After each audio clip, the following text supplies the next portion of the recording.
This week, we're going cover to cover on Dear Debbie by Freida McFadden. I'm Sarah Lyles. And I'm Jamie Livingston, and we are so approachable.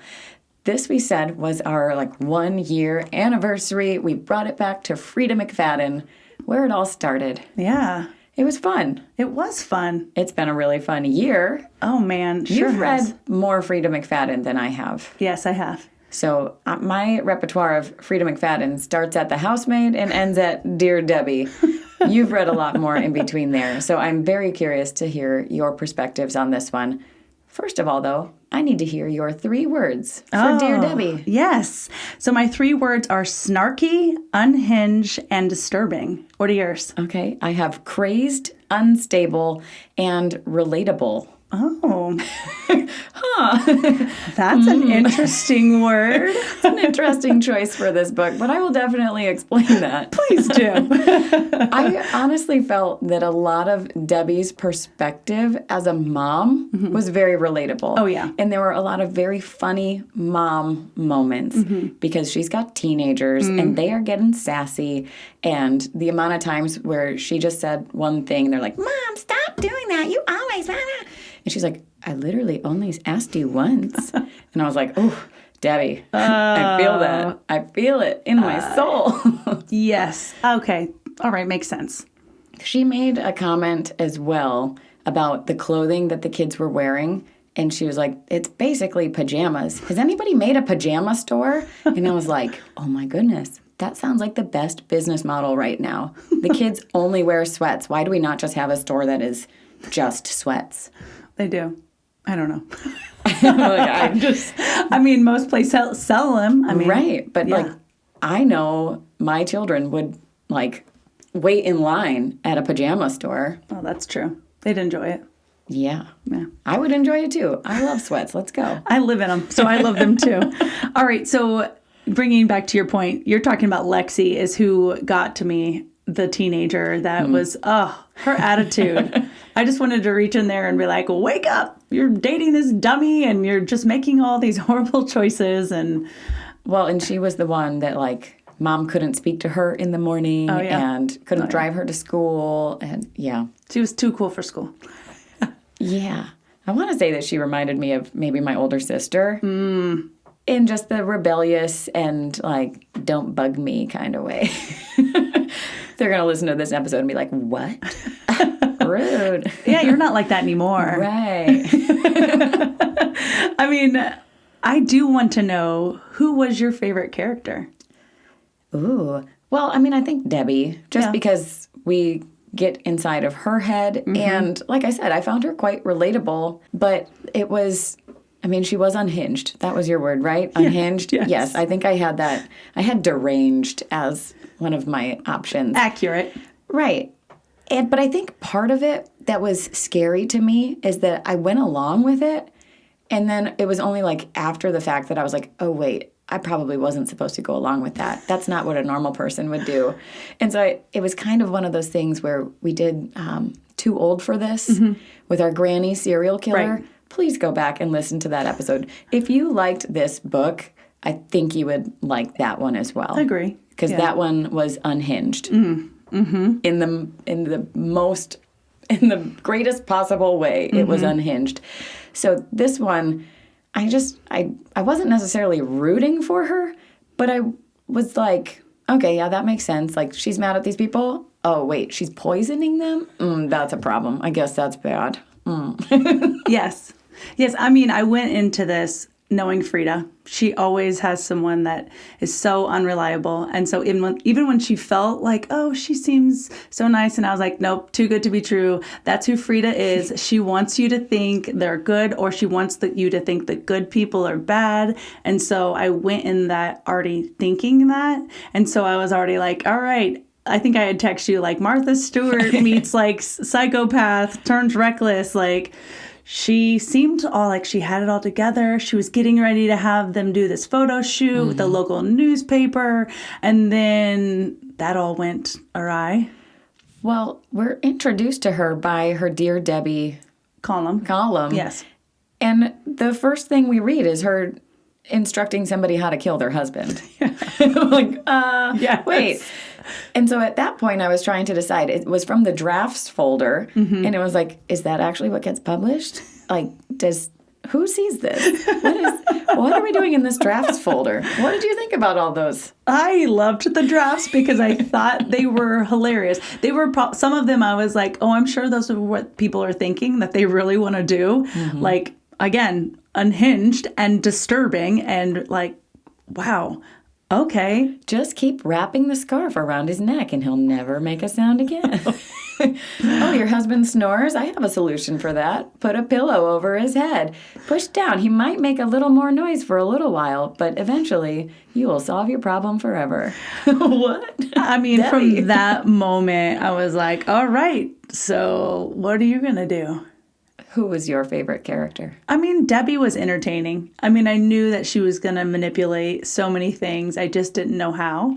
So I enjoyed Debbie. I thought she was funny. I thought that she had like almost seemed the way she was classy. I loved how she even described her dress, thinking like, I thought they were cute flowers. Then it looked like blood spots all over me. And I'm like, oh, okay. I questioned that dress. Like, was she actually covered in blood? Or like, I was like... Valid. She had to go and change. Okay, maybe everybody just thinks it looks like blood splotches, but maybe it is. Accurate. That's true. I was very confused by her, and I didn't know what to expect.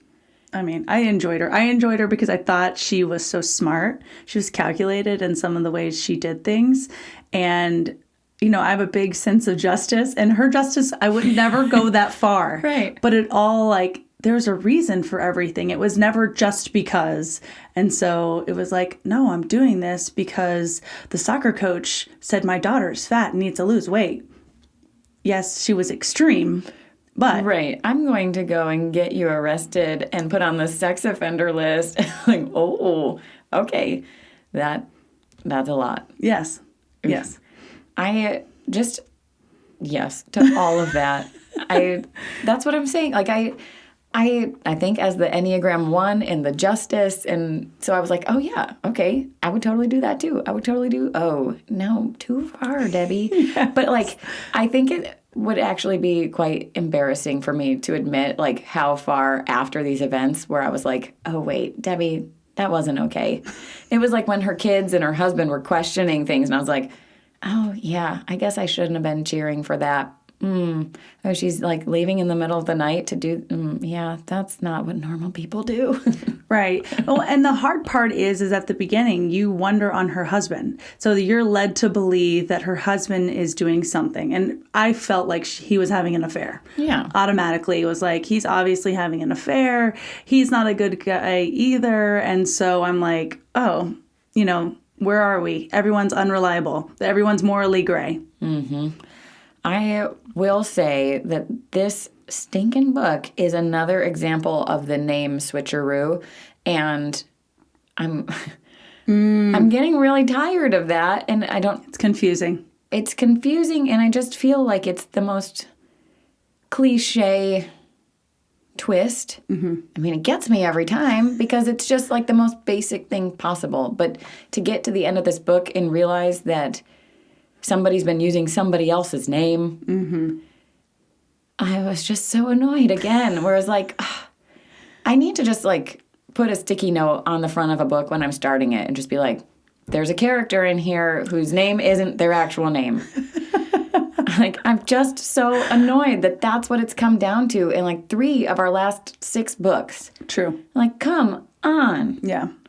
Did you see that coming? No. Not at all. That's one of the ones that I did not see coming. I actually did not see, the whole Harley and Jesse, that whole issue. I thought for the whole time that Harley was actually sleeping with Cooper. Right. And so... That's what we were obviously supposed to think. Obviously. But it was like, I was so surprised.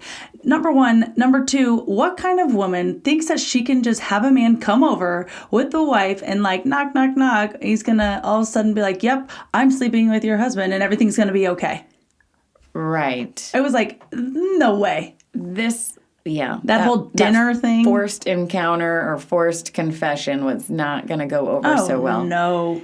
Which, in the end, it really didn't go over well for her. No, didn't go well.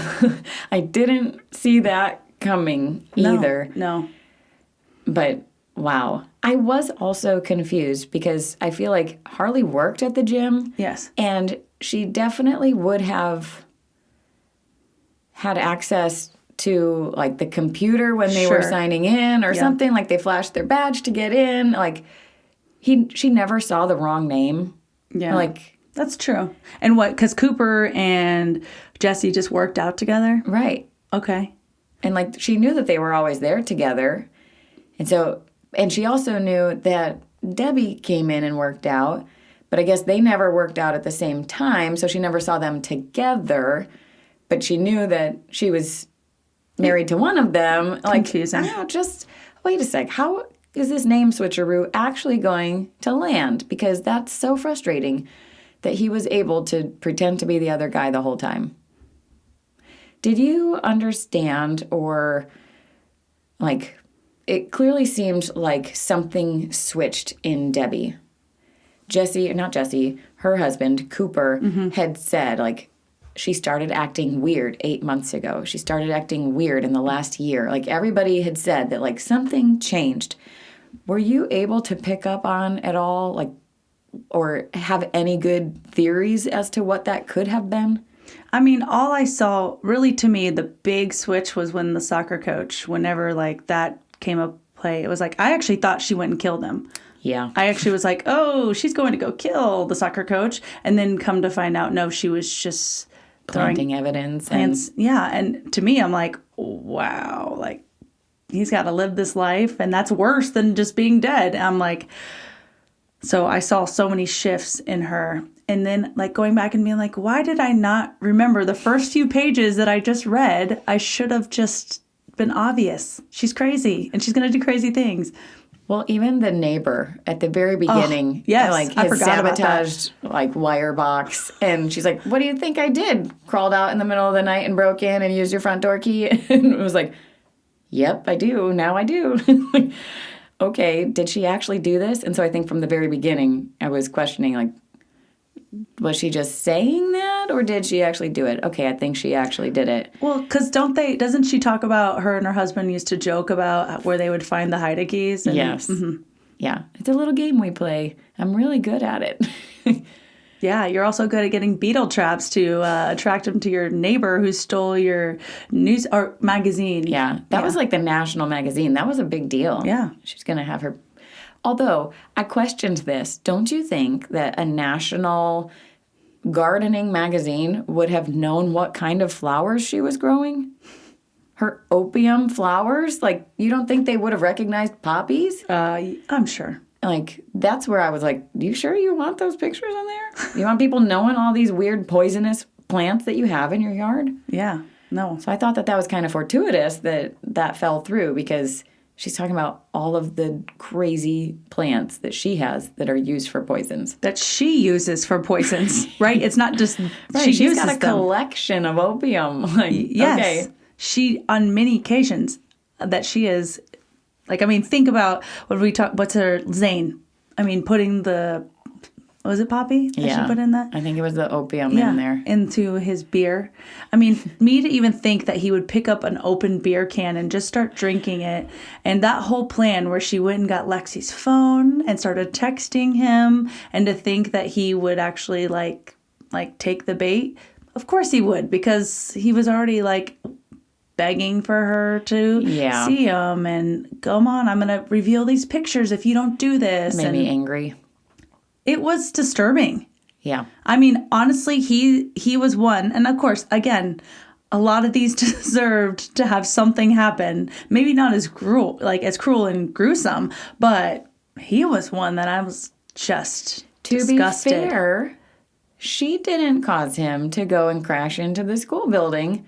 Right? And she didn't make him drink it. That was her conscience the next morning after she found out that he had gotten in the car and rammed into the school and was in critical condition. She was like, all right, well, all I did was tell him his life was going to be a mess as a sex offender, and he was going to get in trouble. He did, with that information, what he did on his own accord. And so she's, like, washing her hands of that. But still, like... You did that to a minor or, like, a high schooler. More than once. Yeah, just like words have consequences. So yes, you are partially responsible for this kid being devastated about his outlook. But man, it was just, I just don't there was so much of this book that I was just like, oh, why are you cheating on someone? Why are you sleeping with this person when you know they're a married person and you're going to try to break up their marriage? And then you have this nasty guy who's trying to do all these things to these young, to girlfriends. Mm-hmm. And then, like, we don't really know what's going on with Debbie until so much later, like, really, like, her past. Yeah. It doesn't come out as to what she's kind of holding on to. I felt like there had to have been something, though, because she talked about dropping out of Columbia or whatever fancy school she was at. Right. So I was waiting for that shoe to drop. Sure. Because there had to have been a reason, because she talked about how she was supposed to be the next Bill Gates or, like, the next big tech tycoon. Mm-hmm. Like, there had to have been a reason why she dropped out that was significant. I was like, did she get pregnant? What happened here? Right. So I wasn't surprised when that actually came about, and that did give some perspective. Sure. But we never got the guy's, we had his last name, and I don't think we were ever given Jesse's last name when he was introduced. It was just Jesse. Mm-hmm.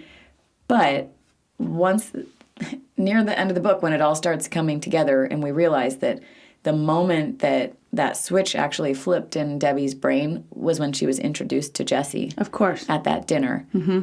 And that's when we can kind of go and, like, follow all of those trails and, like, oh, okay, that's why you started realizing that you had some trauma that you didn't deal with and that you have buried. Yes. And I think that's what one of our questions that we found talked about buried trauma. Mm-hmm. And, like, in this book is the damage that comes from the secrets and that trauma more painful and more detrimental than the original trauma?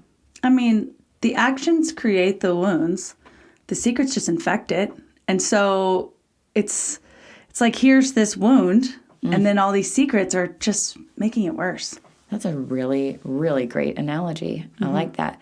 Because I think it's true. Like, if when they were dating, both of them had admitted those things, they could have worked through those. Those were not, like, deal breakers. Those were not, like... Right, and Cooper, Cooper's, we were led to believe that he was having the affair, but really he was meeting with his sponsor because he was an alcoholic, and he was still working through that. Even that bottle of wine that ended up being water that she was blaming on Zane was her husband. Right. Mm-hmm. And so I just feel like they both could have been supported. And even when both of their secrets came out, they were like, oh, I'm so sorry. Yes. Like, I wish I would have known. Yes. And I think that's just a good reminder for all of us that, like, please don't suffer in silence. Yes. Come alongside somebody, like, ask somebody for that help.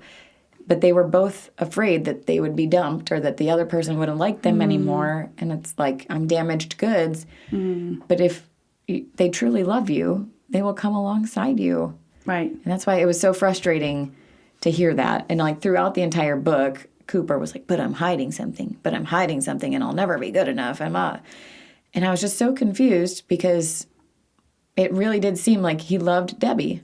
And, like, they had a good relationship. Yes. And that's why I was just so confused by all of the affair talk. Right. And it was like, anytime Harley spoke, it was talking about how he was in this dead marriage. And I was like, okay, well, he could be lying to her. Sure. But it does seem like in these other scenes that they like each other. Mm-hmm. I was so confused. So it made a lot more sense when I realized that it wasn't him. And I was glad that it wasn't Cooper. Same. Yes. Agree. Yeah. That was a big relief. Mm-hmm. Right. And after all of that, I was like, Cooper actually wasn't that bad of a guy. Right. He actually was, like, a really good dad, too. I mean, even in that scene when the girls were like, Dad, we found something. We're worried about Mom. You need to come home. And just the way he kind of even handled that, I was like, wow, he was calm-ish. Well, and he was surprised that they were calling him because he's not the default parent. Correct. And so he was like, oh, something must be really bad to be calling me in. Mm-hmm. And so, I mean, he took it very seriously and got home. But then again, he like ran out the door to try to fix some sort of a problem. So there was just so much that was very misleading in this book. Oh, absolutely.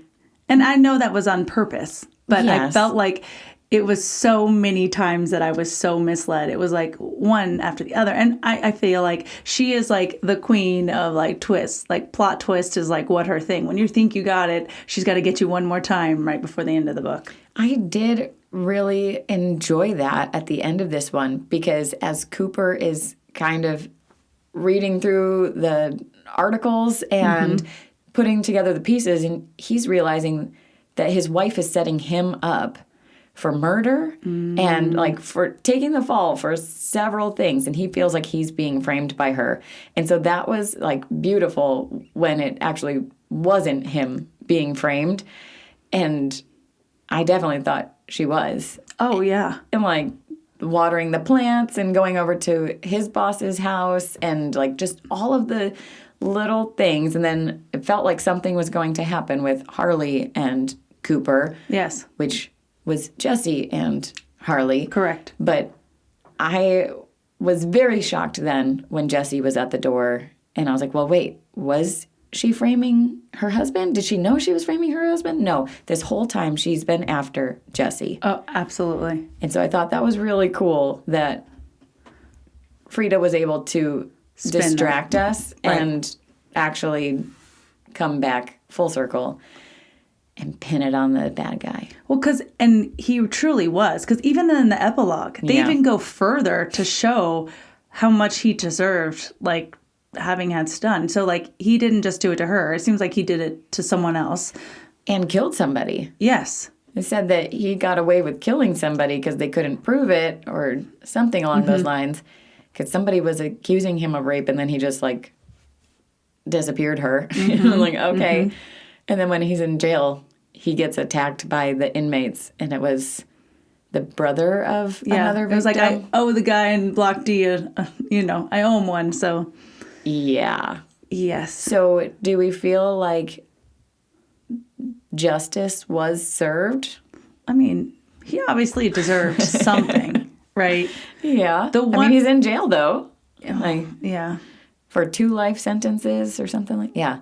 Because he was caught for the boss and stealing money. Yes. The framing him for stealing money from the company.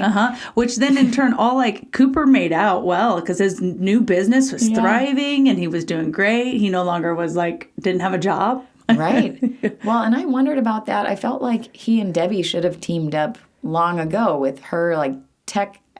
Oh, yes. She could have like set him up with all of the systems and stuff for his own business a long time ago. Yes. So the pressure for him to get the raise, and that felt a little contrived to me. But in the end, they're all happy. And they're going to therapy to talk through their issues. And I'm like, okay, that's nice. Good I'm glad for you. you're finally like addressing these traumas. That you should have dealt with a long time ago. What did you think about her visit back to the college campus? I kind of had a hard time with that, with her burning down, the actual, like, what was it, fraternity house. But she didn't. Right, yes. But she was going to. Yes, but I had a hard time with that, thinking as she's, like, walking through, like, oh, I'm just going to get rid of it. And I'm like, oh, like, those aren't the people, that was one that I was like, oh, she can't do this. She can't do it. And but in her brain, she thought that that's what would give her closure. And, like, that's what would fix her. But why? That's not the person. Right. It was just the place. Right. But I think she realized that. Yeah. And especially because the kid who is now in charge was like, oh, no, we take this very seriously. We don't let anything like that happen. I have this system and this system. Yeah. And so I think that did a lot for her. Oh, yeah. But the rampage of like, nope, everybody's going down. If I'm going crazy in my brain, everybody else needs to, too. Literally, everyone was going down like one after the other.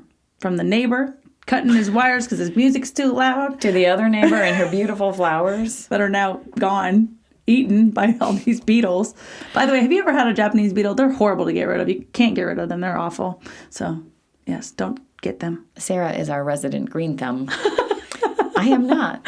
So no, I have not tried to get rid of Japanese beetles. Oh, I hope you never do. If you get them in your house, they're horrible. You'll be going to get beetle traps, and don't give them to a friend with roses. They'll eat them. So rude. It is rude. But I mean, she literally takes out everyone in her way. And so like, I was surprised even about Harley. I'm like, wasn't that your friend? Like, what about the neighbors that she poisoned, like the sandwiches? Like, they didn't want her in her book club anymore. And so she gave them sandwiches that were going to upset their stomachs and ruin their plans for the night. I mean, she was just careless. She just didn't care. I did, however, write something down about that because as soon as Harley was like, dude, I told you I can't have avocado. Like, really? You still made avocado sandwiches? And I was like, oh, she did something to the sandwiches that she wants the other ladies to eat, and she doesn't want Harley to eat. That's smart of you. I was like, yeah, that's clearly, like, she didn't forget that. It wasn't like a, oops, that was intentional. She was very intentional with her baking because she brought the coach the brownies that were laced with whatever Yes. so that he would sleep that night.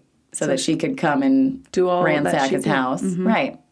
She was very intentional. Mm-hmm. And I mean, didn't she do anything? That was what she did to Cooper's boss, too. Wait, didn't she? How did she get all of that? She just put a gun to his head. Well, that's true. I guess it was her boss that she was able to get into the website and all that. Yeah. She pulled some footage. Yeah. She was sneaky. But again, like, they were the ones doing the bad actions. Well, she just happened. I'm assuming that she's the one that put cameras up, though, so that's probably bad. Well, I assume, because there's no other way, especially, like, where to pull the footage out. How else would she be able to do that? I mean, the newsroom or, like, the business might have had security cameras or something. But since she was so handy with her cameras and putting one in the locker room and that kind of stuff, I feel like that camera footage was her fault. Well, Ken, I feel like at his house, that camera, she had to have. That one I think he already had. It was his doorbell camera. Sure, but... Or like his outside security camera. Yeah. And she just hacked into it. Oh, okay. That would make sense. Because she's smart enough. Right. Yeah. Did you find that believable? That she was like IQ 170 and like just super genius? I mean, I don't know. I just saw her as like... Martha Stewart, like I said at the beginning, and I'm like, oh, she's crazy, but she's like, I'm going to take care of my garden. I'm going to take care of all these things. I've got these children, normal teenage children, drive me crazy. But I didn't see the like super smart person with that huge IQ writing this column for this like local newspaper. Right. But I think that was part of her trauma. That like she never excelled in anything after that. Like she just was I don't want to say just a wife, but she was just living a simple life and taking care of her children. Mm-hmm. Well, it wasn't simple. She did not live a simple life. There was nothing simple about her life. And everything that was in her way, she got rid of it. Right. But was that always the case, or was that just the last 8 months? However long ago she met Jesse again. Right. Yes. So I feel like she was like a normal and wonderful, bubbly person, and then that switch flipped. Yes, absolutely. I wanted to note, though, I wrote this down, and this was page 6, so this was like just getting to know her. Mm-hmm. And she said, if I didn't force myself to go to the gym several times a week, I would murder everyone on my block. And I was like, I can relate to that. Yes. Maybe not like literally, but I do find working out to be my stress relief. Mm-hmm. And if I'm like being snippy with my family or I'm grumpy, it's like, oh, I need to go and lift some weights. I need to go and like get some cardio in, and then I will be a nicer person. Have you ever seen the movie Legally Blonde? Yes. You know where she's talking about like trying to get her off and not shooting her husband. And she's like, she runs and she's a runner. And, people run, creating endorphins. And endorphins create happy people. And happy people just don't shoot their husbands. It's great logic. It really is, because I agree with it. I know, like, my husband, it would make me so mad at the moment. He would be like, do you need to go to the gym? And I'd be like, no. Yes. Goodbye. Yeah. Yeah, I get it. And it's one of those things. It's just like sweating it out. And yes, you're right. And being able just to release that tension. Mm-hmm. Everyone has their way of doing it. Mine is preferred as working out, lifting weights, sweating it out. Yeah. I will say the other night, my husband and I went for a walk. Mm-hmm. And like we were walking pretty fast. We were walking with the stroller. But at my last job, I used to go for an evening walk with a coworker every night on our dinner break, and we would walk this loop, and we walked so fast.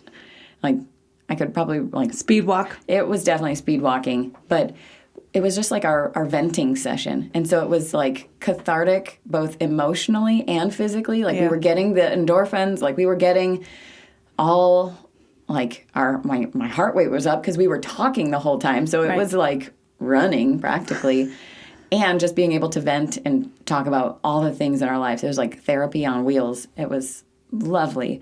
And I feel like I need to go back to that. The walk the other night reminded me of like how good that was for my mental well-being. Well, and as moms, we often forget to do those things. And then all of a sudden we revisit them and we're like, that was so good. Like, I forgot I needed that because I become unhinged when I'm not being who I am and what I enjoy. And so, well, that's the, like, not questioning how quickly she's jumping to conclusions. Mm-hmm.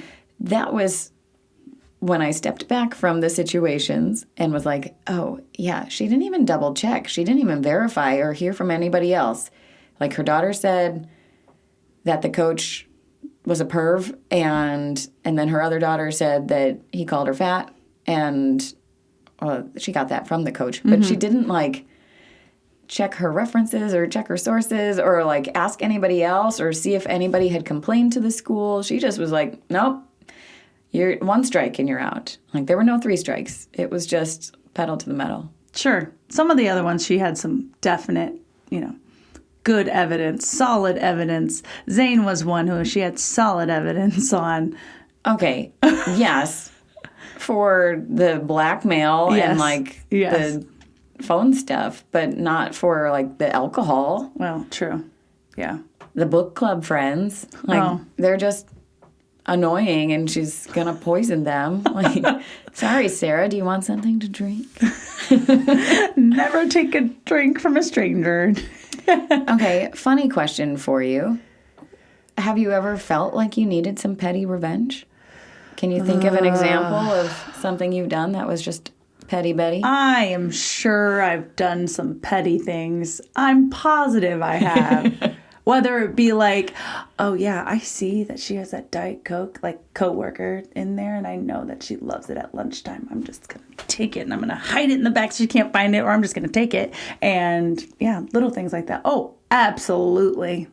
For sure. Harmless. Nothing as chaos as Debbie, but yes. Have you? I'm sure I have. Or I feel like I've had people do those things to me. Or like, why on earth would this even matter to you? Like, why is this an issue? What's coming to my mind is that I used to be what I call an iceaholic. I had very low iron, and I just chewed ice constantly. I would bring, like, a massive tumbler of ice with me to work. I brought ice cube trays to work and, like, had a system of ice cubes, like, always going. Did you like a specific type of ice? Well, I mean, of course. Back home, it would have been Sonic ice. Oh, Sonic has the best Chick-fil-A ice. Yes. Hospital ice. Whatever you want to call it. Chip the little ice. nuggets. Yeah. So I would, like, make ice cubes. And there was clearly somebody at work who hated me chomping ice in the room because they would go and empty the trays, like, dump them into the sink and put them on top of the freezer so that there was no ice. And so I was like, I'm just going to bring more from home. Like, what? You are being so petty right now, passive aggressive. And I was like, I'm just... Well, and it's funny is because those would be things that I would have done in my 20s probably. Yeah. Now I just tell you like it is. It's amazing what age does that you just say what's on your mind. And sometimes that can be so harmful. But at the same time, there are people who can appreciate it and say, I never have to question what you're thinking because you just say it. Right. And I'm like, well, please forgive me for what I'm going to say, what I haven't said. Just just know that's my truly feelings right at this moment. It may not be nice. I'm sorry. Right. Passive aggressiveness is just... I'm just aggressive sometimes. There's no passive. It's just... Right. I am actively aggressive. I don't mean to be. I try to be nice, and I most of the time I am. It's usually moments where it's like, I just need a minute. I get overstimulated. I mean, it takes a lot for me to get there. But if I can tell that I need to work out, or I can tell that I'm just in need of food, maybe like my sugars are dropping, oh my goodness, or like there's something that's like, I do get hangry. I'm like, okay, hangriness is a real I need thing. it. I need it. I need it. Please let me. And if I ever say like, just not a good time, just no. Forgive me for the mean things I said while I was hungry. Right. Oh, I know. Yes. I feel bad. I do a lot of apologizing for that kind of a thing. Yeah. Like I will like snap at the kids and like, I'm sorry. I was overstimulated. That was not an appropriate response. Oh, yes. I'm sorry. Mm-hmm. A lot of those have been coming out lately. I'm so sorry, guys. Hey, but that's like, it really shows maturity. And like, it really is one of those things, like to be able to step back and be like, you know what? I'm not above this. I'm sorry. Right. And if that's a behavior that I want them to mimic as well, like own up to it. Right. I'm sorry. Yeah. And that's okay. No one shows you're human. This. We all make mistakes. Right. If anybody tells me they don't, they're lying. Yes. Yes. Right. We all have our own thing. But yes, so I just thought that Debbie, like stepping back and having this conversation, I love how we can actually pull good things out of this book and be like, okay, there is a moral justice in this morally gray character, right? Yes. And really, ultimately, she just wanted justice served, but she just did it herself instead of allowing like certain things to put into play. Yeah. Yeah. Do you have anything else? I don't think so. I mean, I think we covered it really well.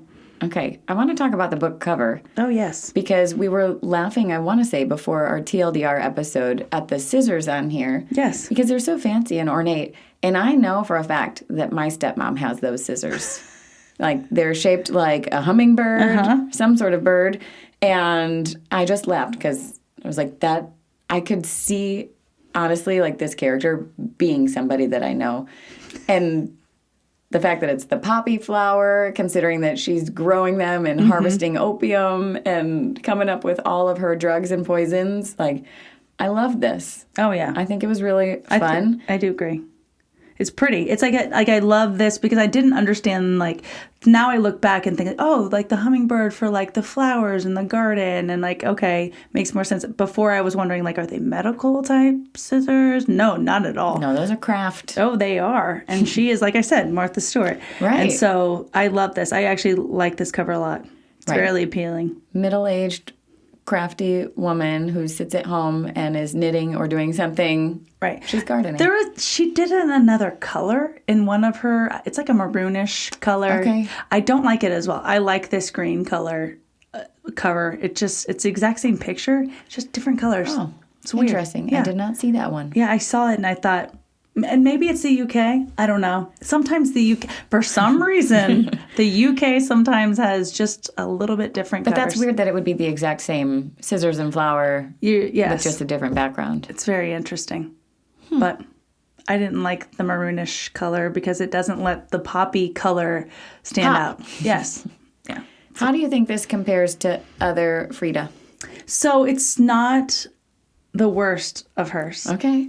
I've definitely read some of hers that I'm like, ooh. And I mean, even some of her 2025 books that I were like, oh man, that was just a miss. And so this I would definitely put it in my top 3 of hers. So it was a good one. I loved the humor in it, which I don't feel like all of her books have. Yeah. She always has twists, which that's what she is. She's an easy read twist type person. So I do think that this is one of her top ones, especially to be like such a bestseller and have all these movies come out. It's pretty amazing. Okay. Do you want to go into your review? Sure. Okay. I sure can. All right. So I devoured this book quickly. I mean, it's an easy read. Chapters are short. I love that she does that. She does that on purpose, just keeping like, I'm going to give you a big nugget and you're going to want to keep going. And so I felt like I flew through this book. If I would have had 24 hours, I probably would have finished it in 24 hours. It was funny. It was catchy. Like I said, it was unhinged and a bit disturbing of all the other things, but I liked it. There were some things that I felt like, okay, come on, we've gone too far. Or there were some places where it just didn't sit completely great with me. But overall, I really enjoyed this book. And so for me, it is a solid 4. It's a good book. I think if you really, like you said, if you liked Too Old for This, this is right up your alley. Yeah, I would agree with that. So I agree. I think that this book was really easy to read. I enjoyed the humor. It was very lighthearted. Even in our conversation, I feel like there wasn't anything that's like bringing my rating down, but it didn't. I mean, we talked about this with your 5-star rating and how it has to like sit with you. It has to resonate. And like, this is not one of those, like, I could pick this up next month and be like, oh, wait, what happened in this book? So I think this was a fun one to devour and like do in one sitting or as short amount of time as possible and enjoy and have a good time. But that to me isn't going to make it all the way up to a 4. I feel like this one it was enjoyable. I liked the humor, but it was not anywhere close to the caliber that I am viewing for Too Old for This. Because that one knocked it out of the park for me, and I loved that lady. This one, I was like, okay, Debbie, like, you're cool, but you're not as unhinged as Lottie. And there were so many twists, and like, I felt misdirected by the stinking name change again. And so I'm bringing it down to a 3.7. All right. Sounds good. Yeah. It was an easy read. Like, I feel like this type of read is like, if you have a goal, like say you want to read 4 books in a month and you're at 3 and you're like at a week left of the month, pick up a book like this because you're going to finish it fast because you want to know what's going on. You want to know what's happening. So. And it's not heavy. No. It's not something that you have to be like truly present for. Right. You don't have to digest and like really dwell on this one. No. And there's a lot of characters, but not really. Right. Like, I was able to easily understand each character's role, even though we only go through Debbie and Cooper's narratives as they are, narrating their portions. Harley's too, but yeah. Very, like, not as much. Yeah. Mm-hmm. So it was easy to understand. I don't always enjoy that, but I did think that was easy and enjoyable for me. That's true. This one does have multiple perspectives, but yes. I didn't feel bogged down by that. Which is not always the case. Right. So we had, what was it? Anatomy of an Alibi that we were like, what? How many people are we dealing with here? How many timelines are we dealing with here? Yes. And so that's why I think it was an easy read. I didn't feel like I needed to get out the whiteboard. And right. Yes. This was a fun one. It was. This has been a fun year. I've had a lot of my time hop and my Facebook memories saying you've been posting consistently for 52 weeks. Congratulations. It's yeah, we have been doing this for a year now. It really is amazing to think about where we've come and where we are, right? I mean, of course we want to grow. We want to grow more ultimately. I know we get... Actually, there's a book that I'm going to be throwing in that one of our listeners recommended. And just, it's what can we do? How can we make it better? What are the things that we can do to make it better for our listeners? Because that's really what it is. We have fun doing this, but ultimately we want to have more people join us. We want you to feel like you're part of our book club. Yeah. Because, sometimes you're not so approachable and they don't invite you to book club. And so you have to create your own and find your own people. Maybe that's part of it. Maybe it's because I'm aggressive, which makes me so not approachable. I mean, I don't know. I said to someone just recently, I was like, listen, maybe you just can't handle the truth. Is that what it is? People can't just handle the truth? I mean, yes. Okay. There was a time in my life I couldn't handle the truth either. But... it's just one of those, I'm just going to give you the truth, like it or not. Here it is.